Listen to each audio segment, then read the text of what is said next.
Welcome back to the 67 Hail Hail channel on YouTube with me, Hamish. Just want to say before we get started on today's video, a big thank you to all of you guys and girls out there who have managed to subscribe to the channel on YouTube. We crossed the 3,000 barrier on Saturday, and hopefully going forward now we can continue to motor. Of course, if you've not yet managed to subscribe, we would really appreciate you taking a couple of minutes or even seconds out of your day just to pause this video now, go on to the YouTube page and click subscribe, as well as the notification bell, so that you don't miss out on any upcoming videos. Now, on the subject of videos, we've got a good one for you today because, there's so much up in the air with regards to Celtic at the moment. We don't know very much about what next season is going to look like. We know that fans won't be there for certainly the start, if not the entirety of the season. We don't know what competitions are going to look like, what Champions League qualifying, for example. We don't know if and when the Scottish Premiership is going to begin, although they have set an early August start date for that at the moment. We don't know if that will still come to fruition depending on what happens with training and obviously coronavirus as well. And more than that, we don't even know what the Celtic first team is going to look like next season. Now, we know that a couple of players have exited the club already. Jozo Simunovic and Johnny Hayes are the two that we mentioned. But will Celtic look to replace those players? The answer is probably yes. And will Neil Lennon also look to bring in some quality in other areas as well? Now, that got me thinking, and I'm going to try and run you through what I think the next competitive starting 11 could be for Celtic, whatever competition and wherever the match takes place. So we're going to run you through the starting 11. Now, it goes without saying that the vast majority of the players will currently be at the club and will probably be staying on, although I have chucked in a few interesting names that the club have been linked with, but also players that I think could just make an improvement and make a contribution to the Celtic first team squad. Players that no papers and no outlets have linked us with, but I just think that they're the kind of markets that we could look to shop in. So let's get into it, starting in net. Now, Fraser Forster is threatening to be the big story of the summer. He was pictured in Celtic training last week. A lot of people just reckon that was because he's still technically contracted to the club, given that his loan isn't up until the end of June when he'll return back to Southampton. However, you think with everything going on and the fact that Southampton will be playing Premier League games in the month of July, that they'd want Forster around if he was going to return, and they would think there's no point in him going back to Celtic for what is theoretically a new season. So that tells me that there's something in the offing with Fraser Forster. There's talk that there's been a £10 million price tag put in his head. There's also been talk that Frank Lampard and Chelsea are possibly looking at him. But I just think he likes Celtic and he's at the stage of his career now where he wants to play, and Celtic really want him as well. He made a massive contribution last season, and I think that we'll make that our big target this season to sign him. However, the current situation means that £10 million is out with our price range. If we could get him for less than that permanently, I could see that happening. But don't be massively surprised to see us getting him on loan possibly for next season. Almost, just taking the bus down a few more stops, and then next season we'll possibly look to buy him permanently when his transfer value is possibly a little bit lower. So hopefully Fraser Forster's playing with Celtic next season. I think he will be. That's a prediction I'm making in this video, but I think it could just be a loan deal. Now on to the defenders, and we're going to go with a back three. We're going to play a 3-5-2 here because that is something that Neil Lennon really liked to do in the second half of the season, certainly after Christmas. We're going on the right-hand side with Christopher Ajer. Now, there's been a lot of talk about whether he wants away from the club, whether he feels he's done his time. I think 3 or 4 seasons he's already spent at Celtic. He's sacked his agent, or he's certainly moved on to a new agent, and his previous agent was one that seemed to be touting him for a move away from Celtic. So hopefully that is a sign that Christopher Ajer sees his immediate future at the club. However, if there was a so-called big player going to move on this summer, I wouldn't be massively surprised if it was Ajer or even Olivier Ntcham. I just feel that the time might be right for either of those. They would be, big misses for the club, but equally there's probably bigger misses out there than Christopher Ajer. A player who I like, but I think he's got a lot of improving to do, and I think if we were to get a decent offer for him, which possibly we would, there's been a lot of interest in the past from the likes of Italy and England, I think, as well. So if that does happen, then don't be massively surprised to see Celtic accept a bid of 10 to 12 million for Christopher Ajer, because I just think it might be the right time to move a player like that on. If he does go, the problem you've then got is who you replace him with. Scott McKenna's the obvious one that's mentioned, and there's talk again that due to the current situation and the way that Celtic will not have been able to scout as many players in Europe over the last few months for obvious reasons. We could focus on players that we already know about, and Scott McKenna would certainly come into that bracket. We've been linked with them in the past, but with the price that's been talked about, even if that's slightly lesser at the moment, I still feel it'd be a bit too much money, and it's not the kind of replacement I'd want for a player like Ajer going to Aberdeen and getting Scott McKenna, a player who I've never been massively impressed with when I watched him. So we're saying Ajer in this team, but don't be massively surprised if he moves on as well.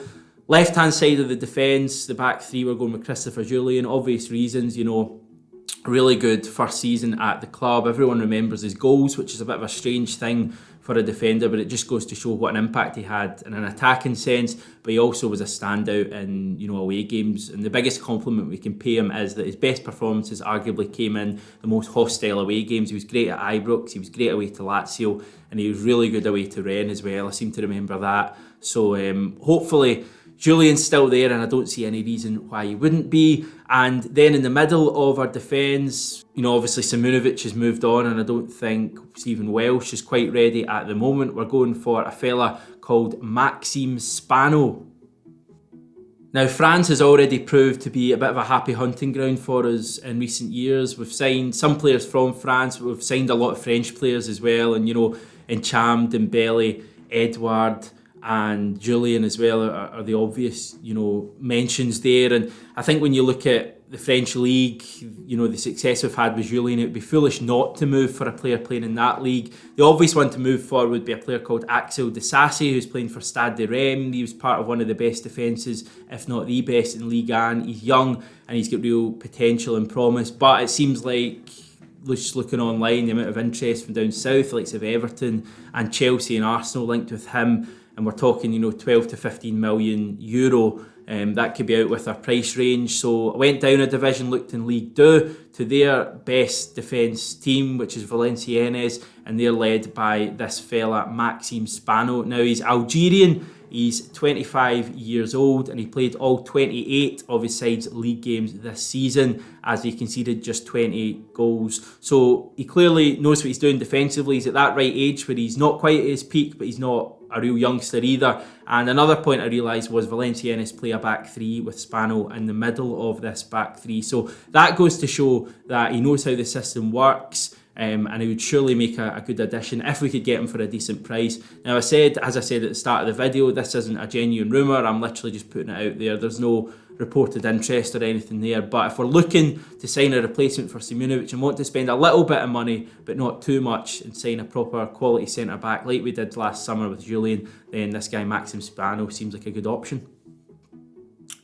Now, if we're going to play wing-backs next season, they're going to be two of the key positions if the 3-5-2 formation is going to work. Last season we tried James Forrest as a right wing-back almost, and although he still scored some goals and made some assists, he didn't really ever look comfortable in that position. So that's going to be crucial this year. I think Jeremy Frimpong could be the man on the right wing back, if you want to call it that. Just the way he gets up and down the park, although you then need to find a way to fit James Forrest into your team. On the left hand side, we've had Greg Taylor and Bolly Bolingoli. Neither have really covered themselves in glory, especially Bolingoli, who wasn't seen effectively, I think, bar one game against Clyde in the Cup in the whole second half of the season.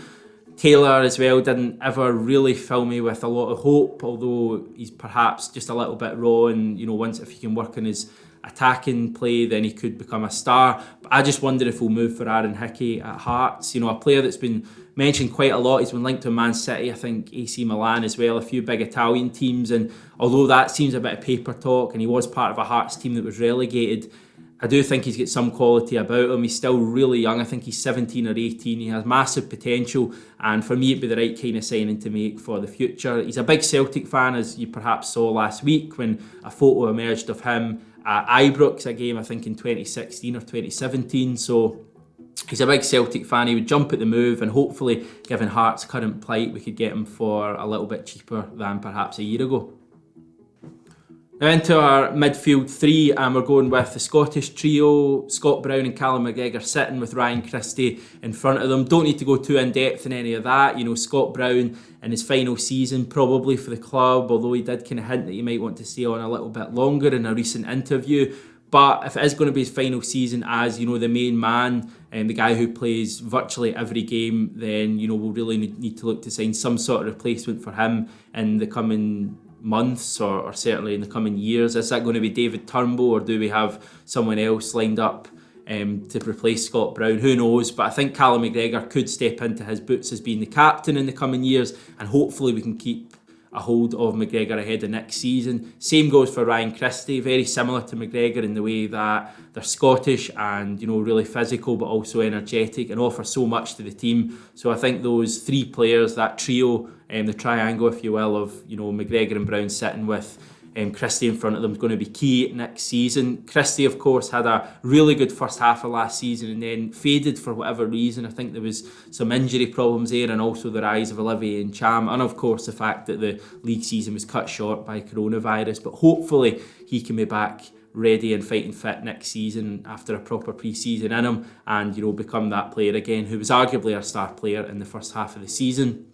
And then up front we've got the obvious choice is Odsonne Edouard. Now, there's going to be so much chat about him possibly moving away. Wouldn't it be great if he signed another couple of years on his contract? A personal thought is that he may well sign an extension. It may just be another year, but with the gentleman's agreement, he plays next season for Celtic. He helps us to 10 in a row, and then he moves on a year from now effectively to a big team in a big league. Now on to Edouard's strike partner, and while Lee Griffiths may be the obvious choice for many of you watching this, and while I do still think that he has a massive future at the club, given that the way he started 2020, and he'll hopefully kick on to that further after a couple of months off, I'm going to go for another player that I think the club should look at. Again, similar to our centre-back, Spano. I know that this isn't a player the club have been linked with at all in the papers, but I do think that it's a player that we could look to bring in if we're following our previous path of going for French strikers, the likes of Dembele and Edouard.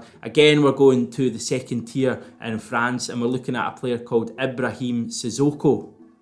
Now, he plays for a team called Niort. Apologies if I'm not pronouncing that correctly, but he played 25 games in League 2 last season. He scored 15 goals. He's young, he's 24, and just looking at some clips of him, he looks to have a lot of the similar attributes to the likes of Odsonne Edouard and Moussa Dembele, which is obviously a plus. Now, correct me if I'm wrong, but I don't think we've ever properly shopped in the second tier of French football, but there is an understanding now that it could provide real value for money. We've certainly been linked with a lot of players. A left back last summer that's name escapes me, Timo Kadewere as well was a player playing in the second tier that the papers really linked us with, and obviously we know Celtic are really shopping in France at the moment, so don't be surprised to hear a number of names linked with us this summer from the French top tier and also the second division as well. And I think this guy, as I say, is scoring 14 goals in 25 games for one of the smaller teams in the league in Niort, proves that he could perhaps take the step up to Celtic.